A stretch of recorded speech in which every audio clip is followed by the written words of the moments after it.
Hi friends, Barnali kitchen and lifestyle ব্লগে তোমাদের সবাইকে ওয়েলকাম। তো তোমরা সবাই কেমন আছো? আশা করছি তোমরা সবাই খুব ভালো আছো, আর আমিও খুব ভালো আছি। তো আজকে একটি রেসিপি তোমাদের সাথে শেয়ার করছি, সেটি হলো সয়াবিন কারি। তোমরা স্কিপ না করে পুরো ভিডিওটি দেখতে থাকো।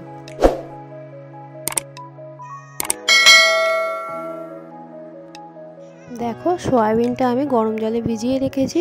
এবারে দেখো, আলুটা একটু বড় সাইজে কেটে নিয়েছি, একটা টমেটো কেটে নিয়েছি, দুটো পেঁয়াজ কেটে নিয়েছি, একটু আদা বাটা, একটু রসুন বাটা নিয়েছি। রান্নাটা খুবই সিম্পলভাবে করবো, তোমরা স্কিপ না করে পুরো ভিডিওটা দেখতে থাকো। আর দেখো, দুটো তেজপাতা নিয়েছি, একটু গোটা গরম মশলা নিয়েছি, আর একটু জিরে নিয়েছি।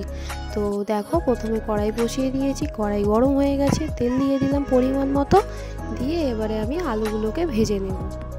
দেখো, তেল গরম হয়ে গেছে, আমি একে একে সব আলুগুলো দিয়ে দিলাম। এবার আলুগুলো আমি একটু ভালো করে ভেজে তুলে নেব। তো তোমরা স্কিপ না করে পুরো ভিডিওটা দেখতে থাকো। নতুন বন্ধু হয়ে থাকলে অবশ্যই চ্যানেলটি সাবস্ক্রাইব করে পাশে থেকো। আর যারা আমার ভিডিও দেখো তারা অবশ্যই একটা লাইক কমেন্ট করো।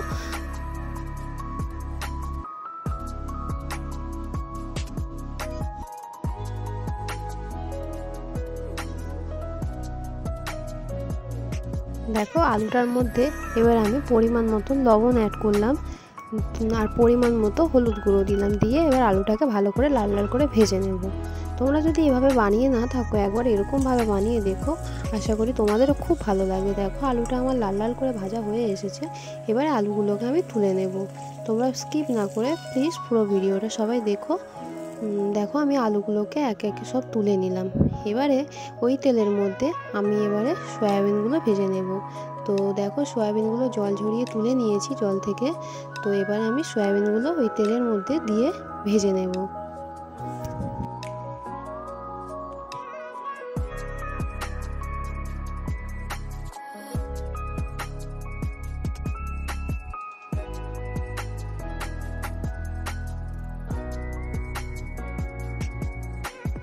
দেখো, সয়াবিনটা কিছুক্ষণ নাড়াচাড়া করে নিয়ে আমি এর মধ্যে লবণ দিলাম, দিয়ে একটু হলুদ গুঁড়ো দেব, দিয়ে আমি এটাকে ভালো করে ভেজে নেব।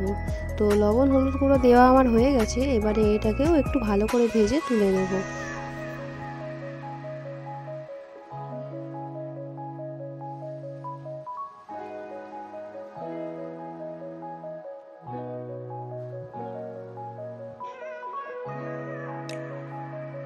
দেখো, সয়াবিনগুলো আমার ভালো করে লাল লাল করে ভাজা হয়ে গেছে।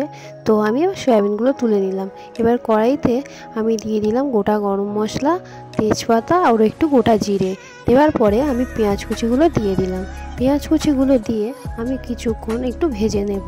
চলো, তোমরা দেখতে থাকো। দেখো, পেঁয়াজগুলো ভাজা ভাজা হয়ে গেছে। এবারে আমি টমেটো কুচিগুলো এর মধ্যে অ্যাড করে দিলাম, দিয়ে ভালো করে আমি এটাকে কষিয়ে নেব। এবার আমি এর মধ্যে দিয়ে দিলাম রসুন বাটা। রসুন বাটাটাকে দিয়ে আমি কিছুক্ষণ একটু ভালো করে কষিয়ে নেব। তো তোমরা দেখো, দেখতে থাকো, কেমন লাগলো অবশ্যই জানিও।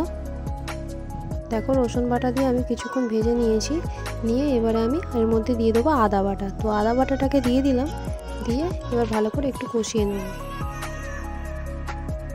এবারে আমি পরিমাণ মতো লবণ দিয়ে দিলাম।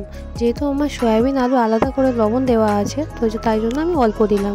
আর একটু তেল দিয়ে দিলাম, দিয়ে লঙ্কা হলুদ দিয়ে ভালো করে এবার কষিয়ে নেব। আমি কিছুক্ষণ খুব ভালো করে মশলাটা কষিয়ে নেব। কষিয়ে নেওয়ার পর ভেজে রাখা আলু আর সয়াবিনগুলো দিয়ে দেবো।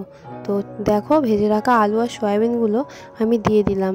এবার সয়াবিন আলু দিয়ে ওই মশলার সাথে কিছুক্ষণ খুব ভালো করে কষিয়ে নেব। সয়াবিন তোমাদের কার কার পছন্দ অবশ্যই আমাকে কমেন্ট করে জানিও। আর দেখো, আমার সব কিছু খুব ভালো করে কষানো হয়ে গেছে। এবারে আমি এর মধ্যে জল দিয়ে দেবো। তো আমি এবারে এর মধ্যে পরিমাণ মতো জল দিলাম, আলুটা সিদ্ধ হওয়ার মতো। আমি খুব একটা বেশি জল দেবো না, যেহেতু আমি ঝোল করব না সেই কারণে। তো দেখো, আমি এটা এর পরিমাণ মতো জল দিয়ে দিলাম। এবারে এটা আমি একটু ঢাকা দিয়ে দেবো কিছুক্ষণের জন্য, যতক্ষণ আলু সিদ্ধ হওয়া পর্যন্ত আমি একটু ঢাকা দিয়ে দেবো।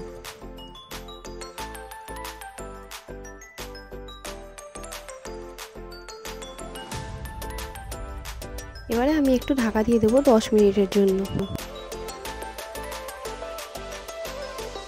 10 মিনিট পর আমি ঢাকাটা খুলে নিলাম।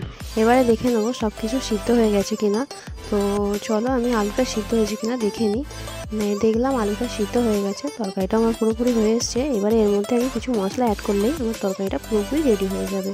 তো আমি এবার এর মধ্যে অ্যাড করলাম ভেজে রাখা জিরে গুঁড়ো। তো জিরে গুঁড়োটা অ্যাড করার পর আমি খুব ভালো করে একটু মিশিয়ে নেব। মিশিয়ে নেওয়ার পর আমি এর মধ্যে অ্যাড করব গরম মশলা গুঁড়ো। তো গরম মশলাটা গুঁড়োটা দিলেই আমার রান্নাটা পুরো রেডি। তো কেমন লাগলো অবশ্যই তোমরা লাইক কমেন্ট করো।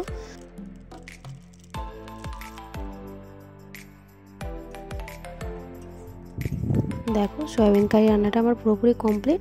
এবার আমি একটা জায়গায় তরকারিটি তুলে নেব। তোমাদের কেমন লাগলো অবশ্যই আমাকে লাইক কমেন্ট করো। আর যদি নতুন বন্ধু হয়ে থাকো চ্যানেলটি সাবস্ক্রাইব করে পাশে থেকো। আর অবশ্যই জানিও কেমন হয়েছে।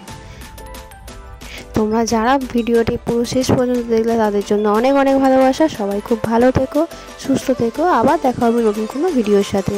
ততক্ষণের জন্য টাটা, ভালো থেকো সবাই।